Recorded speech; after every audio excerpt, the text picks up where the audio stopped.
আরে আমি তো তাকেও ছেড়ে দিয়েছি, যাকে ছাড়া থাকতে হবে ভাবলে আমার দেহ থেকে হুহুটাই বেরিয়ে আসতো।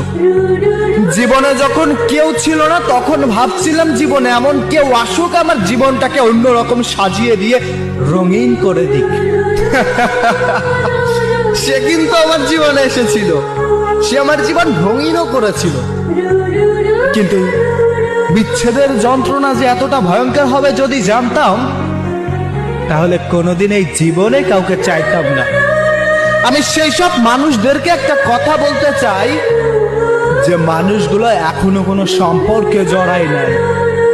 তুমি দেখেছো শুধু তাদের দুষ্টু মিষ্টি কথা আর ভালোবাসা, কিন্তু তুমি অনুভব করোনি বিচ্ছেদের যন্ত্রণা। বিচ্ছেদের যন্ত্রণা কেমন হয় যদি তুমি জানতে চাও, তাহলে কারোর প্রতি অসীম পরিমাণ মায়ায় জড়াও।